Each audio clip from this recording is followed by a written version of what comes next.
Hi guys, welcome back to the Revive Stronger podcast. And on this episode, I am happy to have Jacob Schepis. Did I pronounce that correctly? Very Schepis, well right? Steve. Schepis. Has anyone ever called you Jacob Schepis? I've got all sorts of weird things in the past. I've had Schepis, Schepis, Schepis.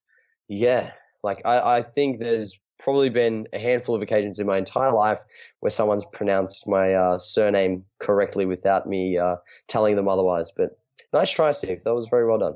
I knew it. Schepis. I've heard it too many times. It's all fine. I like Schepis though. It sounds like you're a superhero. Yeah, I don't mind that. Schepis. Yeah. So I can't do an Australian accent. So that was my approach at having a bit of a dig at Jacob because he dug me out last time. But his intro is so similar to ours anyway. So he just doesn't introduce himself like I do. So I am Steve Hall, for those who don't know, who don't listen to this every week. So Jacob, if you don't know him, JPS Fitness is his kind of company who do fantastic work, content provider. He is actually very, very good powerlifter and also a natural bodybuilder. And we have been working together on a really cool ebook for a long, long time. We're just talking about how I was blown away how comprehensive parts of kind of the training area that Jacob has been going over is. And I'm really impressed by it. And that's something we're going to be talking about today as part of a promotion, but also it's great to have Jacob on to dig at his brain because he's a very intelligent guy with lots of practical experience. Because Jacob and Lyndon from JPS are coming over on the 14th of July, so very shortly, to present with myself and Pascal all about contest prep from start to finish. And hopefully you've kind of got some insights into that over the past few weeks with me on Jacob's podcast and Lyndon, who will be on our podcast as well. So today we're going to start with actually some of the biggest mistakes you've made, Jacob, personally with contest prep and then with your clients. I thought that was a good question you asked me. And I think you'll probably have some different ones. Yeah, I didn't forget to shave my armpits like you, Steve. But no, thank you very much for pumping up my tires. They definitely aren't as grand as what you made them out to be. So thank you for that. But no, biggest mistakes I've made as a coach would be saying yes to people when they're not ready to compete, number one. And I think you touched on that a little bit in our episode, if I remember correctly. And another huge mistake I made as a coach which wasn't a huge mistake, but it's definitely something that I've changed very recently in how I approach energy expenditure. So previously I would have people perform cardio when I first started coaching contest prep athletes, and I would get them to just do a certain duration at a certain intensity. For example, 6.5 kilometers an hour for 60 minutes. And as the contest prep went on and they hit stalls or whatever the case may be, and we needed to increase cardio, I would just increase either duration, intensity, or the frequency of the cardio. Now, that was problematic for a number of reasons. But from there, I then started giving people a calorie target to hit in a cardio session. So people started to try to hit sort of 300 to 400 calories in a cardio session, and same kind of situation. I didn't mind how they achieved that, but we would increase the number of calories they expended through their cardio once they hit stalls and plateaus. However, over the last 18 months, maybe a little bit longer, I've been having people track their total daily energy expenditure via daily step count. And this has been a real game changer for me because it doesn't just look at an acute window of energy expenditure, such as the cardio workout itself. It actually takes into account the entire day's worth of activity. And we know that when people diet down, they lose body fat and they're eating less than their body needs. They start to see metabolic adaptation and primarily a downregulation in their non-exercise activity thermogenesis.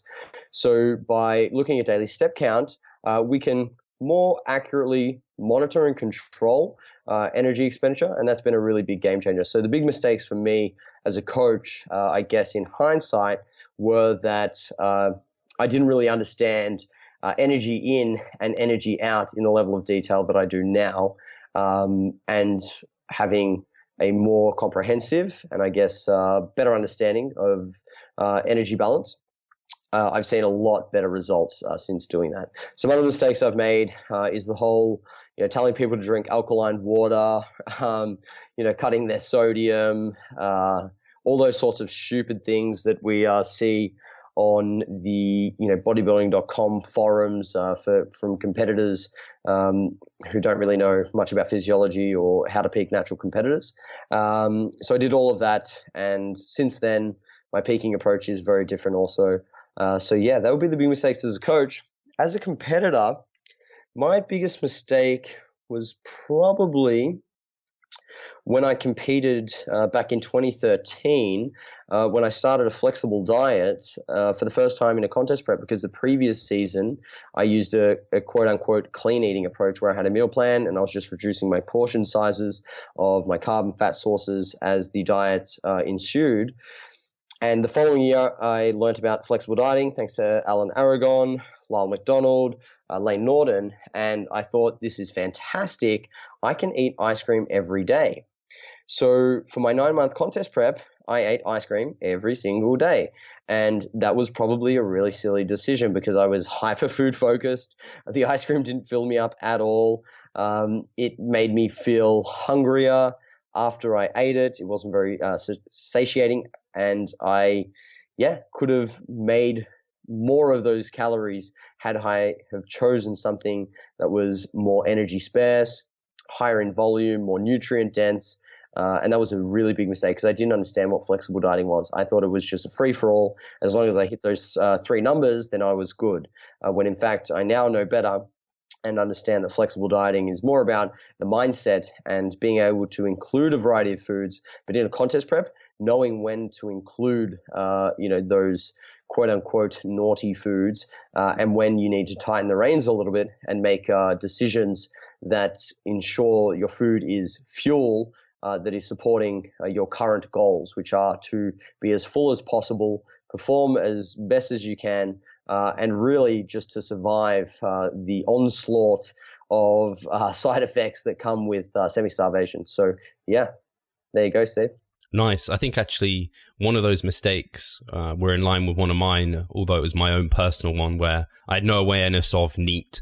And so I was just being super duper lazy. And then my cardio skyrocketed because I was just being a lazy asshole most of the time. So I think that's a big one for people to take away. It makes a huge difference because, like we know, for your kind of total metabolic rate, your total calorie burn for the whole day, NEAT is a big thing. And you can control that to a certain extent. So that's really cool. And then, with it's kind of like the food palatability reward hypothesis, kind of all those tasty foods that make you more hungry. I remember did you ever do Walden Farms? I did a lot of Walden Farms in my first prep. Oh man, I was so bloated from the stupid amounts of Walden Farms I was eating. And that's a really good point. I was actually at one point in the contest prep eating the fake peanut butter out of a tub because it was just so nice. And man, the distension and the bloating that I had after that, I was like, oh, this is the worst. It's like my stomach was full but empty at the same time. Very unique experience and something I wouldn't recommend to anyone of sound mind. Have you ever done protein fluff? I did, not in a contest prep. I've done it before.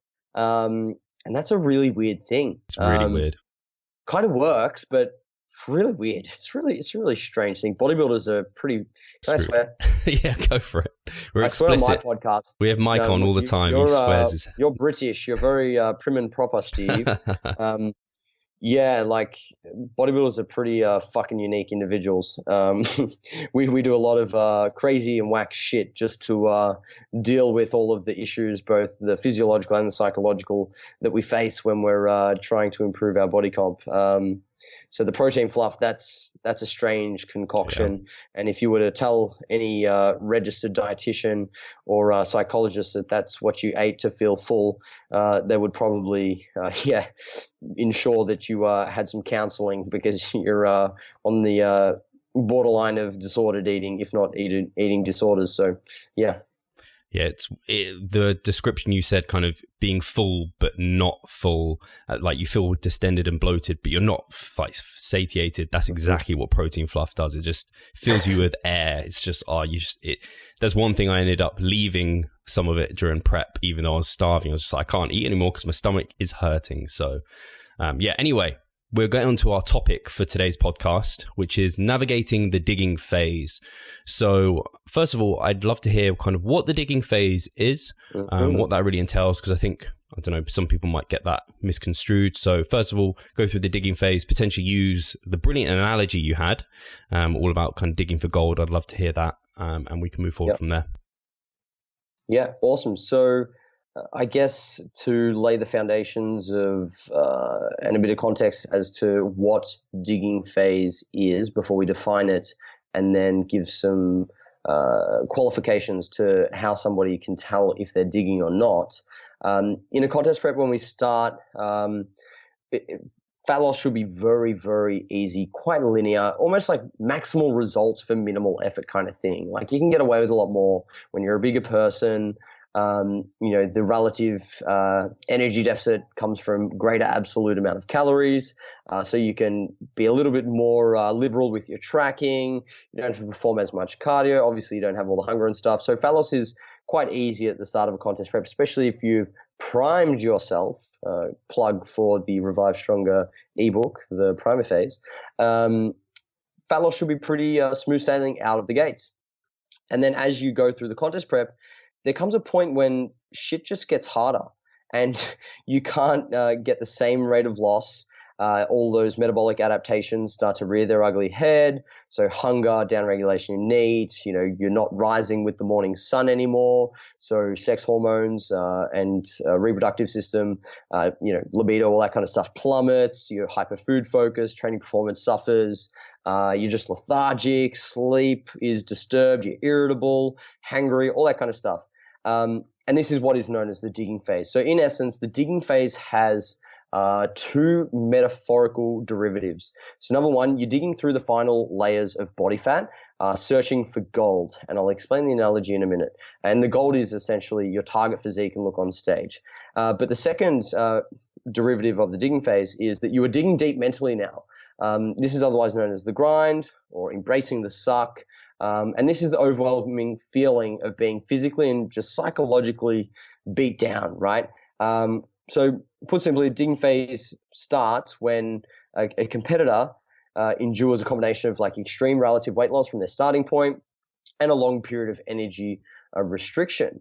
So the analogy that I like to use is that it's akin to digging for gold, and the soil, which is your body fat near the surface of the earth, would be soft and quite easy to break down. This is just like the start of a contest prep. As soon as you start digging at the start at that, body fat, it's quite easy to remove. It requires nothing more than a shovel and a bit of effort, which is just your diet and training.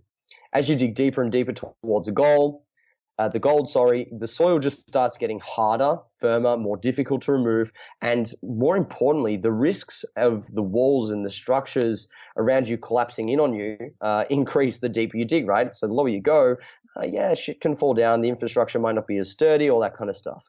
And also, the longer you dig, the more fatigued you become, which is not ideal because you still need to get to the gold, but you get tired, and the greater the likelihood that you burn out and give up. That's the analogy. But most importantly, I pieced together some criteria that the individuals who read the ebook can use to assess whether or not they're digging. And that is that they've lost more than 5% of their body weight since starting the contest prep. They've been dieting for longer than 10 weeks in hypocaloric conditions. They've seen greater than 20% reduction in their calories since they started a prep, and more than a 20% increase in daily energy expenditure or cardio since they began the prep. So if you've done 3 or 4 of those things, then it's a pretty high chance that you're going to be digging. You might not even be that lean, but just by doing those things in and of itself could mean that your fat loss progress will start to slow down, and it's just going to get significantly harder and harder to see progress from there. So that is the digging phase defined, the analogy, and then the criteria that you can use to assess whether or not you're digging. I love the analogy, by the way. You kind of just like, that was the analogy. And I was like, that was a really good analogy, because it wasn't just like stage one analogy. There was more thinking behind, obviously, the deeper you go, the more fatigued you are. It's not just about the soil and everything. So I actually really, really like that analogy. I think it's a very good one. So that's like a very high level Mike analogy. So you should be very proud of that, Jacob. I think it's a really good one. Yes. One day I will teach Mike. I don't know when that'll be. No, never. Not in my lifetime. Anyway. Not in my lifetime. I take a lot of motivation and inspiration from the way that Mike conveys the message. I think analogies are a great teaching tool. So where possible, I try to be as creative as I can to make sure that people understand what we mean by certain things. And that's why defining and giving classification and criteria to certain things is a good idea. Because when people say, "Oh yeah, I'm digging," but are you? Go through that checklist. You can see whether or not you're, objectively, having a tough time. Perfect. And actually, something very related to this is body fat set points or settling points. And I think part of the kind of thing people obviously know is, as you get further away from your body fat settling point, that homeostasis, as if it was a magnet, it's kind of drawing stronger and stronger actually as you move away from it, not as you will move closer to it. And with the digging phase, that's kind of the point at which you're really getting below that. Like, people think about a settling point, they think it's like a certain number, but more so a range. So I guess it's getting through that range is the soft soil, and then towards the end of that digging phase, or towards the actual digging phase, is getting through that layer, which is like the lower end of your settling point. Do you want to kind of talk through that a little bit? Yeah. So you pretty much summed up homeostasis there. But body fat settling point theory and metabolic hormonal adaptation are very much aligned with one another, and can help us understand why our rate of fat loss slows down and why we experience stalls in a contest prep. Also, how the changes in our physiology should dictate alterations in our diet and the way that we train when we're at lower and lower body fats below our settling point, and why the digging phase is harder compared to previous phases, which brings about a number of different challenges. So I think you did a great job in sort of explaining homeostasis there, but it's very much like how the body would respond and adapt to the stress of sun exposure, right? So when we're first exposed to the sun's UV rays for a little bit longer than what we have done in the past, the magnitude of that sun exposure is a stress, and it's a stress on the skin because they've not yet adapted to deal with that amount of UV radiation, right? So if the exposure exceeds your previous adapted levels, the skin will become damaged, you get burnt. I can't imagine Steve getting too much of a tan when he goes out in the sun, despite wearing a nice revealing tank top there. Is there a little bit of nipple I can see? Almost. No nip slips here. No nip slips. Not in Britain. The Queen will smite you. However, with rest and recovery, when you go in the shade, you have some aloe vera. I'm sure you are pretty stocked up on aloe vera, Steve. All over. All over. Do you moisturize, Steve? You do. You're a man who moisturizes, I can tell.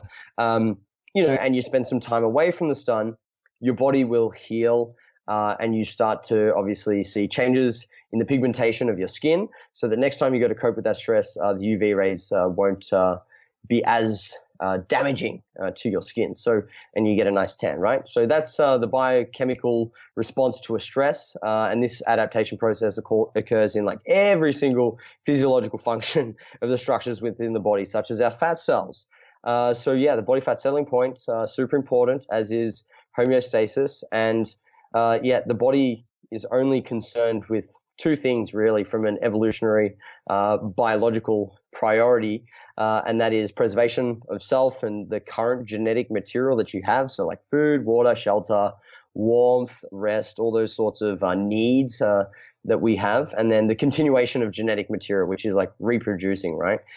So winning a pro card, getting a plastic trophy, first place, social media glory, and like striated glutes, your body doesn't really give a shit about that. It wants to preserve itself. And as a result of that, not only do we see fat loss get harder and harder, but we see a number of symptoms start to really crop up in the digging phase, which is the body's defense mechanisms essentially forcing you to stop doing what you're doing and trying to bring you back towards your body fat settling point. So you'll get hungrier, you'll experience like brain fog, lack of concentration, you're going to be sleeping not a lot, and it's going to be very disturbed. You'll probably be peeing all the way through the night. You're not going to have any libido. So, Charlotte would be very mad when Steve's in a contest prep because, there's not a lot of action happening in the bedroom. You become really food focused. You experience like mood disturbances, and your personality changes quite a lot. People get like hangry and really grumpy. They're not their usual self in a contest prep. And if they're an angry person, that kind of gets magnified. And if you're a quiet person, that kind of gets magnified. So it kind of magnifies your current like personality traits per se. Your performance turns to crap in the gym, so you're just not going to be as strong, able to lift the kind of weights that you did in the off season or even at the start of the prep. You're going to have less fat tissue around the joints, because fat is kind of like a lubricating on the joints. So you just experience like more like aches and pains and joint soreness. You're potentially not going to go to the toilet as much. I'm trying to remember all the other ones. Our females lose their menstrual cycle. And you just start to really, question like, why am I doing this? Because it hurts. Yeah. This sucks. Why am I doing it? And, it can be really hard to continue the grind when you're feeling all of these really absurd and unusual things. And that's why bodybuilders, are generally pretty crazy folk, because they have the ability to sort of embrace, tolerate, and thrive in these kind of conditions. And this is why like a contest prep is not something that people should take on lightly, because it is quite an extreme sport. Just like, playing football, if you were to run around on a football field, it's very likely that you can, do your ACL and therefore, get injured. In the same vein, it's like, although bodybuilding is very unique in the sense that it's a closed sport, it's self-paced, and it's very static. Some just definitions around the type of sport that it is. That's not to say that it's without risk.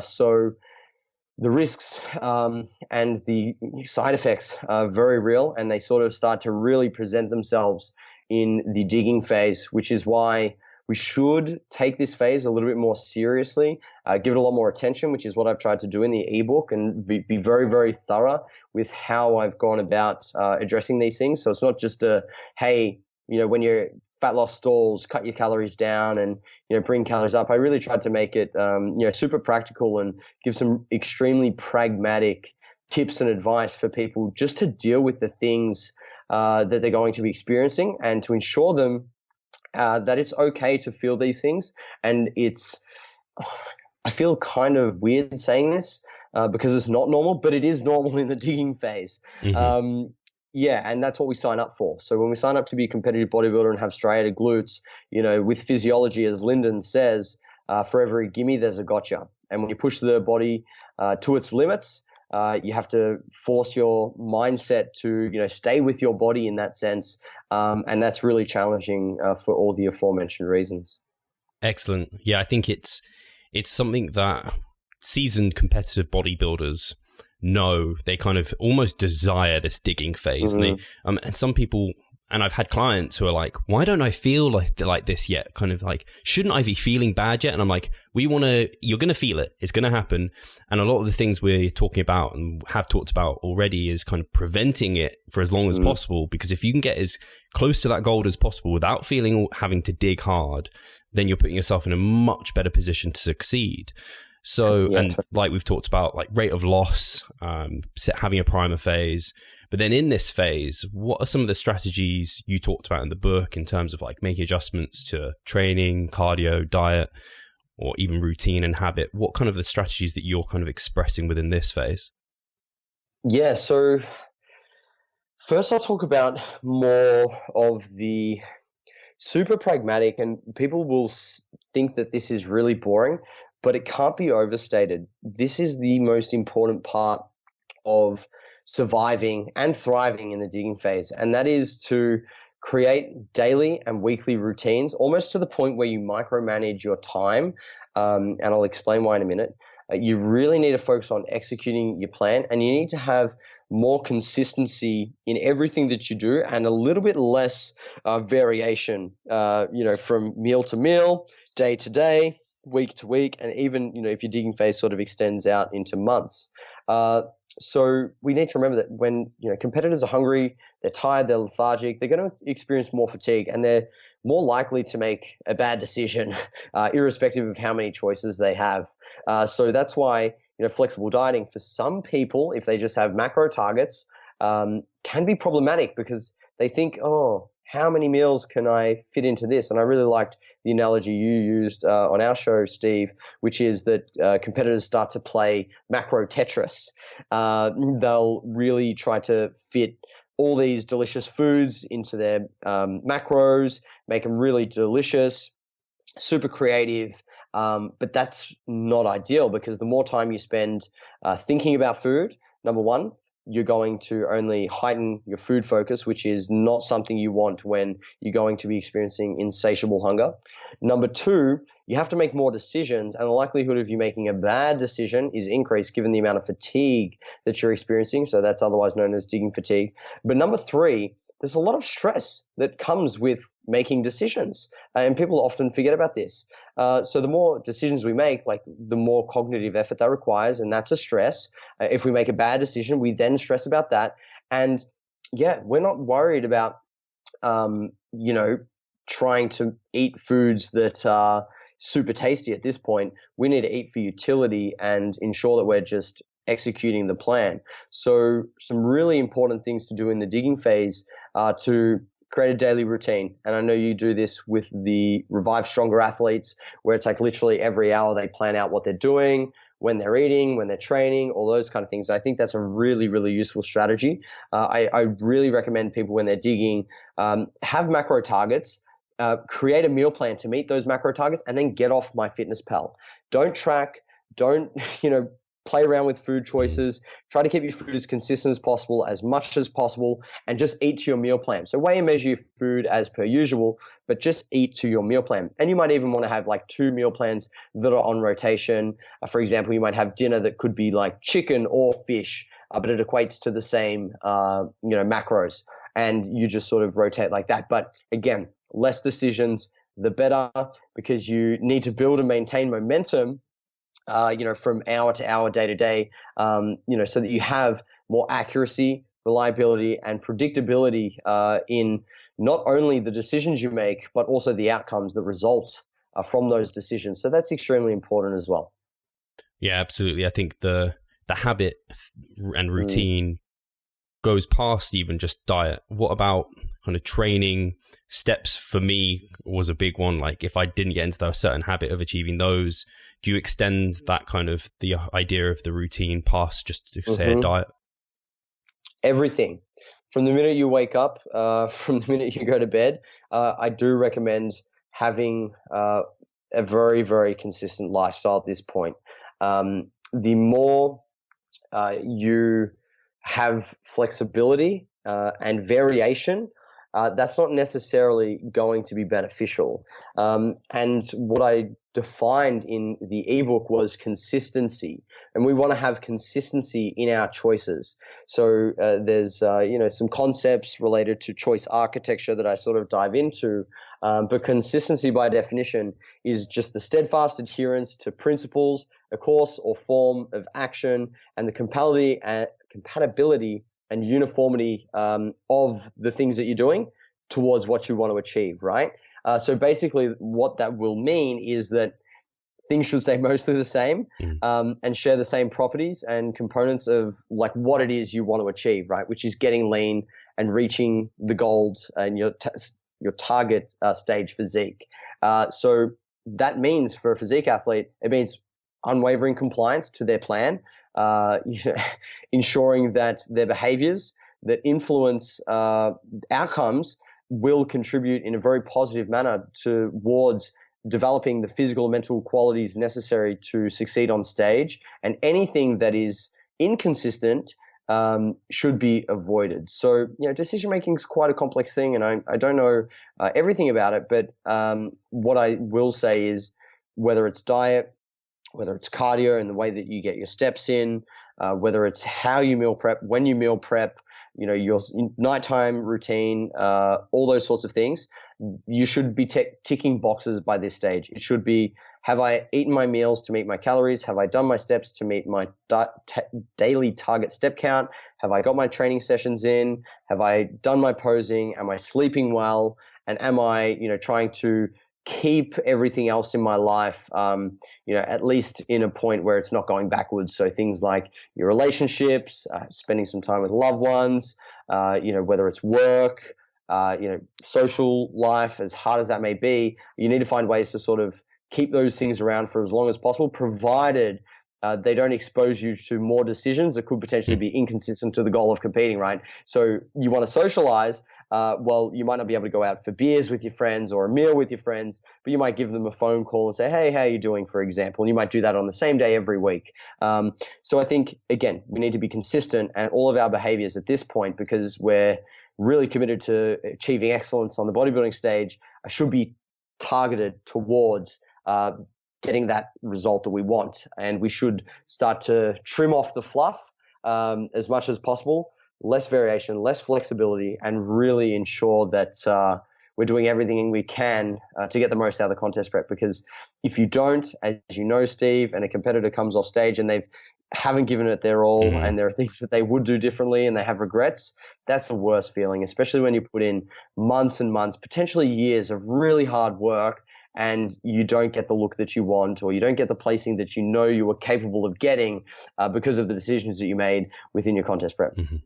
Yeah, I think that's great, because it comes back to the old saying of fail to plan, plan to fail. It's such a true statement, and it couldn't be more I should true. delete that entire section and just put that. Just want this one phrase covers everything. 3,000 words, that freaking section. You just summed it up. Yeah, so pretty much what you're saying is, just plan things. Thanks, Steve. This is my unfortunate, I don't know if it's a skill, I just abbreviate everything in life. Again, simplicity is very important. Occam's razor for anyone who's interested in understanding why simplicity is often the best choice when faced with complex decisions. Check that out. Excellent. And I absolutely agree. I think the routine in everything, even down to like posing, because everything takes energy, but if you have a plan and it becomes a habit, you just get into that routine. It's just like you said. Yeah, I think I've got ticking boxes. Posing. You should be posing daily by this point, I'd say, if not every second day, depending on how experienced you are. And on posing, actually, just because I think it's an interesting thing that not many people talk about, use your recommendations, smaller sessions, more frequent, longer, less frequent. What do you like there? Yeah, that's a really good point. So I'm a big fan of adhering to the principles, and I apply those principles to everything that I do in life. So specificity and variation, right? When you're in the off season, you probably don't need a pose unless you're really, really bad. Yeah, for IG, pretty much. As you get into contest prep, it's kind of nice to see your progress and see how your body's shaping up and how it's comparing to the last time you were at that body fat percentage. If you're noticing new tissue in places, that's fun. It could keep you motivated, all those sorts of things. So I think some posing's a good idea, maybe once, twice a week in the early phases of contest prep. But then the principle of specificity dictates that we get specific adaptations to the imposed demands. And we need to remember that, posing is a skill. So if we want to get good at any skill, we need exposure to that skill and we need practice and repetition. Given that not only we need the skill, but we also need some very, very minor fitness qualities to be able to pose. Like we need to be able to hold those static contractions, for quite some time, depending on how many people are in the division that you're competing in, and how, much the judges are going to be scrutinizing you. Sometimes you'll compete and be on stage for less than 5 minutes. Sometimes you could be on for 10 minutes, depending on how big the lineup is. And you better learn how to hold your poses for a long period of time. So what I do is, to speak more specifically to your point, I will have my competitors pose for very short durations, quite frequently as they get into the middle stages of a prep, potentially the start of the digging phases. But then as they get closer and closer to competition, I will try to emulate a competition day. So what they're going to be doing on stage, and how long they might be potentially on stage holding a specific pose, so they can become conditioned to that. And when they get on stage, they're not shaking, cramping, and feeling all those things because, again, there are some minor adaptations that we need to have, not only in the skill, but also physical qualities of holding those poses that I think we should really try to make concrete as we get closer to the stage. Yeah, I think I've definitely been on stage and my legs had been shaking like a leaf, like terribly. It's always legs. They're the most difficult ones to keep switched on, like in the front relaxed. Like the upper body's not too hard, but keeping those quads on, especially if you just, I don't know, I didn't have a great mind-muscle connection. I partly down well, you to didn't really have not any, big quads. Also part to connect your mind to not Nothing. much muscle, Steve. So, man, I'm just roasting you. You've really got to up your banter game, Steve. It's true though. I didn't have much quads, so your quads are looking really good. You're making me very angry and very jealous because you're just making all these gains, and I've been doing all this powerlifting, and I'm getting really not small, but I don't have the inflammation that I'm not just carrying around like that little bit of extra tissue in all those nice places like the delts and the hamstrings like I usually would. And it doesn't feel good. And I'm seeing you make all these gains, and I'm just like, you motherfucker. You're strong as hell at the moment, though, to be fair. So, well, thank you. Very, I'm stronger than you. That's all that matters. Much stronger than me. Yeah, you don't do anything less than 5 reps. All I've been doing is freaking sets of. I did squats tonight, 6 sets of 1, and I was like, come on, man, I just want to freaking do some bicep curls. And it's like, oh. Yeah, I've done, I don't know how many sets of bicep curls this week, but it's over 15, that's for sure. I've done 0. But this is specificity, right? It's decaying. Yes, specificity, super important. And it goes back to the posing. It's I think as you get closer to the stage, it's a good idea to set dedicated posing sessions where you try to, go through all of the symmetry round and the mandatory poses, all in succession, really tidy up your transitions, and hold the poses for a duration, each pose for a duration that is going to be consistent with what you're going to have to do on stage, because it gives you just really good practice. You can build confidence because you've done it before, and it's not a shock. You get on stage and you're just doing it, and it should feel a lot more natural. And if you're a little bit less stressed about your posing, well, then that's a good thing for obviously how you look, because we know that as we get closer to stage, stress plays a really big role in obviously water retention and our overall look. Yeah, and I think even for natural bodybuilding, posing is, I think, relatively simple. Whereas you look at some categories like bikini, and I'm just like, oh, that's another level. That amount, posing is a huge percentage. I refer that shit out. Yeah, you have to. I don't want to know about it. My bikini girls ask me, can you help me with my posing? I'm like, nope, go to this person. They say, hey, what color bikini should I get? Nope, don't want to hear it. Get out of my face. It's a different ballgame, man. The cosmetic side of bikini fitness models and all those sorts of things, that's just a completely different kettle of fish. I'm a physique coach. In the sense that I will get your physique to where it needs to be. Bodybuilding I can do because it's quite simple. It's here's your budgie smugglers, rub on some Dream Tan and off you go, slap them on the bum as they're walking on stage, and, power to you, brother. But with the bikini competitors, it's they have the heels, they have all these different, sparkles and shit on their things that I don't even, want to know how much they cost or where to get them. So I have people that I try to refer to, and it is a completely different kettle of fish that I think deserves a lot more attention, especially for girls who want to excel in those divisions. Those things really matter. Mm-hmm. Excellent. And I think even for the men's bodybuilding, it just comes down to that habit, that routine. You get into you just can do it. You don't need a mirror. You don't need anything. You can just hit those poses. You can always tell the competitors who know how to pose and they're confident. And it shows off on stage. And that's a really good point. So another thing that I do as we get closer to stage is, in the early phases of the prep, I'll let my athletes, so we do group posing at JPS, and we've got mirrors up in the facility where we do our posing. So I'll let the athletes face the mirror while I sort of sit there and, give them some feedback. But as we get closer to stage, I then flip them around. They're not looking at the mirror, and they always ask, oh, can I just look at the mirror to see how this looks? I'm like, no. You need to learn how to hold this without being able to see yourself. And that's also really important. And again, something that becomes more of a priority the closer we get to stage. Absolutely. Cool. So some of the things I wanted to finish up on, I think that are really important with this phase that you spoke about, was some of the tools of assessment. You kind of went over some objective measures and then some subjective ones, and then like a priority hierarchy, because when you get to this stage, like we've already talked about, your rate of loss is slowing down.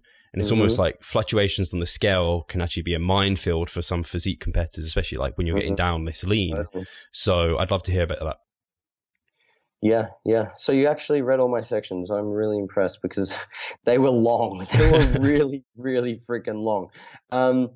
So yeah, when I kind of go on these little intellectual explorations, for lack of a better word, when like I was, writing about measurements, I'm like, I really want to know more about what measurements are, what data is, what it means, how we should use it to inform decision making and all those sorts of things. So there's some really cool ideas and concepts that I've sort of picked up along the years of coaching that have thrown into the ebook that I think will just help people really conceptualize what data is and what measurements actually provide us. And I might as well talk a little bit about it now because we need to understand that measurement techniques just providing data, right? And we'll talk about the types of data that we get and the ones that we should be monitoring, managing. But a really important concept that I've stumbled upon, in the last couple of years that has helped me understand our assessments and how we should go about using them is that the data they provide is nothing more than what it is. It's raw and it exists in isolation. So, if we get our scale weight, for example, that just tells us what we weigh, our relationship with gravity, and it has no connection or relationship to anything else. But then if we look at, getting multiple pieces of data across different variables, such as say we're now collecting our scale weight over the week, and we also assess our calorie intake over the week, and we can now start to observe patterns and relationships between these two variables, right? And that can help us kind of determine like a link or a connection, and if there's any relationship, whether it's causal or correlated, whatever the case may be. And that's really important. And that gives us information. So you might see that as your calorie intake goes down over the week, your scale weight goes down. It's like, cool. We know that if we eat less calories, we lose weight. The next level from there, this is, by the way, the data, information, knowledge, wisdom hierarchy. So I'm not just coming up with all this shit on my own. It's a concept that I sort of found in epistemology research and one of those explorations I had. So the next level is knowledge, and that's where we collect information over time, patterns arise, and we have many variables, piecing them together, otherwise known as triangulation. So when we get multiple different pieces of data and assessment tools to bear about one outcome. So if we're looking at changes in body weight and we start tracking, say, calorie intake, carbohydrate intake, daily step count, all of those things, and we can start to see that changing one things can allow us to predict with a higher level of confidence what's going to happen next. And then the final level of that is wisdom, right, which embodies more than knowledge, and that's understanding the fundamental principles within the body of knowledge pertaining to that thing, right? So it's like if you want to lose weight, you understand that there's thermodynamics, energy balance, metabolic adaptation, that carbohydrates, bring in more water per gram than the other macronutrients, which can influence your scale weight. The menstrual cycle influences scale weight. So all these sorts of things. So it's just a really broad and very thorough understanding of like what you're measuring. So the types of data we have, there's four. We have objective, which is like the observable, very measurable stuff that we can use through testing methods such as our scale weight. And then we have our subjective data, which is from the athlete's point of view. So, if they're feeling hungry, if they're feeling tired, that would be subjective information. Then we have quantitative, which is all about numbers or, units of analysis. And then we have our qualitative data, which is like descriptive. It's the words that we use to describe a certain thing. So when we're looking at a contest prep, we need to use both objective and subjective measures. So the objective measures are obviously our calorie and macro intake, daily step count, our training performance, so our training volume, relative intensities, the weights we use, all those sorts of things. Our hours in bed, which is a really good proxy for rest. Our scale weight, obviously, our visuals, so our progress pictures or videos, our girth measurements, people can use a DEXA, but I really don't. I think that that's too beneficial in a contest prep. And you could get like hormonal panels done as well, blood markers, all those sort of things. They're objective, right? Your subjective measures, again, are the descriptive things from the athlete's point of view, would be sleep quality, so how well they slept, how rested they feel, their hunger, their food focus, how stressed they're feeling, their energy levels, their fatigue and soreness, like their mood state, whether they're irritable, all those sorts of things, their libido, whether they feel like, getting it on with their partner, their relationships, all of those sorts of things. So they would be the subjective measures. And when it comes to how we should prioritize measurements in the contest prep, especially the digging phase, in early phases of contest prep, it's fine to use the scale weight as a primary proxy for fat loss, because it's going to be super predictable, at least after the first week of a diet, right? Where you might see all that like glycogen, gut residue, all that kind of stuff, lead to massive scale weight reduction. But after that, it should be pretty consistent, pretty linear. That's fine. Move on. But once we get to the digging phase, we need to remember that bodybuilding is all about how you look. Nobody wins a pro card holding up their scale weight, their DEXA scan, how much they lift, anything like that. It's about how you look, and you're getting assessed on some criteria. So your conditioning, your muscularity, symmetry, your proportion, stage presence. So we need to keep that in mind when we use our measurement tools to inform our decisions in a contest prep. So number one is your visuals, right? Because that's what the judges are assessing you on. So that's pretty self-explanatory, but I think learning how to take a very good, honest, I don't really like that word, but people understand what it means, photo of how you look. So having natural lighting, then your phone or camera, and then standing, behind that to assess your conditioning. So going through, all the symmetry poses to see whether from week to week or assessment to assessment, there's new lines popping up. You're looking a little bit, more tapered through the waist, seeing some new striations, all those sorts of things. That's our number one priority. Now, an important consideration for that is you will look worse and worse as you get into the digging phase. Like when you're truly digging, you don't look great. You're going to feel flat, depleted. You're going to have less muscle glycogen. If you're really, really stressed, sleeping shit, like I know you experienced edema, Steve, during a contest prep, and that can just mask like how lean you actually are because you're just holding all this fluid. And that can sort of make you look worse than what you actually are. And I think athletes and coaches really need to know that. And we talk quite a bit about that in the ebook. And then the second measurement is your scale weight. So that's still a very useful proxy because we should be seeing on average over the weeks and month scale weight going down if you're digging. Now remember, this is separate to peaking. If you're peaking, your scale weight will sort of come up and down a little bit more. And in the early phases should be quite linear, but we're going to see some pretty wild fluctuations day to day in the digging phase, but we should see the trend coming down, and we should be aiming to lose around 0.25 to 0.5% of body weight per week. And I'm sure all of your listeners are pretty familiar with how they should use the scale, so I'm not going to labor that point too much. But the third one would be our girth measurements. So I think it's really useful in many cases, especially if people know how to take measurements correctly, and they're not sort of taking them one day flexed and then the next day they do their arms out like this, or the following assessment. If you're taking very consistent girth measurements, so just using a tape measure around some key anatomical sites, so such as your biceps, you could use your quads, your waist. They're probably the primary three you want to use, just to see if you're getting smaller. And that would be a pretty good size that you're losing fat tissue.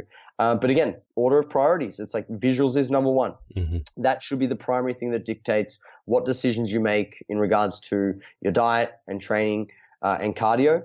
Then assessing your scale weight. If scale weight's coming down, but visuals looking worse for wear, that might be a good thing. That might mean that you're actually getting leaner despite looking worse. So there is quite a bit of interplay between how we sort of discern which variable and measurement to rely on over the other. But for the most part, I would look at the big two. Are you looking leaner and leaner and leaner? Should be looking flatter and flatter and flatter. And are you getting lighter and lighter on the scale over time? So I hope I answered all that for you, Steve.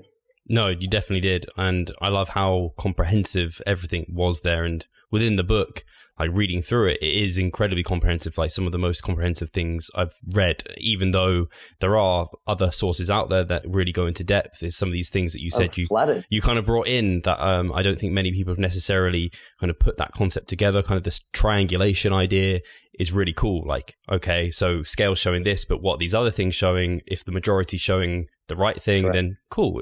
It's a really, really nice kind of chapter, and I'm really excited for people to dig into the book and dig into everything that you guys have been putting in there. That was very clever. Did you mean that? To dig into the book? Did you mean that? I want to say I did. To dig, especially to dig into the digging phase, of course. So yeah, I'm so excited for that, and for you guys to come over. What special kind of I don't know tricks do you have to present to all the guys that come to Bath? What surprise do you have? I've got a lot of surprises. If you like it when I make fun of Steve, oh no, then you're really, really going to like my presentation. I've been working on some of these videos that I've incorporated into my slides of Steve that he doesn't even know I have this footage. I've been in cahoots with Charlotte for months and months now. He doesn't know this yet. He knows now. But we've been working together to plot against Steve to really embarrass the shit out of him. I heard the last time he presented, he was kind of like a thermometer and just kept getting redder and redder from the bottom up. So I really want to emulate that effect with my presentation. So for the guys in Bath, I promise you it won't just be a very informative presentation. It will be the most comical fat loss contest prep presentation you have ever heard, and at Steve's expense. So please come. I promise it'll be enjoyable. Just going to see me go bright red and then walk out, and I'm just like, I can't deal with this. You just better hope I'm jet lagged, Steve, because I've been sleeping 8 to 10 hours a night, and wow, that's a lot. My brain works. I told you this last week. 8 to 10's a lot. I can't. Yeah, I'm still shocked. Yeah, I wish I was. I'm beating Steve at the sleep count, but that won't last very long. Once Nationals finished, I'll be back to my old ways. But anyway, I hope to keep it up for when I come to Bath, because when I sleep a lot, man, it's like I forgot how good sleep is for my brain. Like I'm just, my banter is like next level. So you better pray to the contest prep gods that I'm jet lagged. I will be. So guys, I want to thank you for listening. I want to thank Jacob for coming on. He didn't rip into me too hard, so I look forward to that on the 14th of July, and we will look forward to seeing as many of your faces there as well. And not only are these great, some of the Revive team as well. Absolutely. I was just going to say, not only are these great opportunities to kind of listen, get information, which I think there'd be something to learn for anyone who is a client, a coach or a competitor, but also just networking.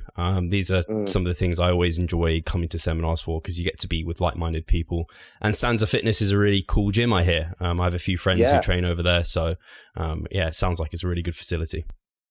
Yeah, and also we are giving all the attendees a copy of the ebook, which is pretty generous of you, Steve, because I know that your ebooks, they're very pricey, and Pascal's time is very, very precious. No, I'm kidding. But yeah, everyone gets an ebook, and they get the online contest prep course that we created with 3DMJ, you and Pascal. We've got Brian Miner, Jackson Pios, who's also been on Revive Stronger, and myself, Lyndon, and Martin from JPS. So that's a really comprehensive course. So there's a lot of value packed in there. I hope people can come, and I'd love to catch up with everyone, train, talk shit, banter, all that kind of jazz. I'm glad you brought up that physique course, because I think that is it's huge. I can't believe Jacob was willing to give away that as well for all the people that attend, because it's truly like a gold mine of information within there from such a range of It's like 20 coaches. Hours. Yeah, it's a lot. 20 hours of lectures, on contest prep, all contest prep. It's like, anyone who's a coach or a competitor, it's like, a dream. Yep. Cool. So guys, thank you for listening. We'll catch you soon. Take care.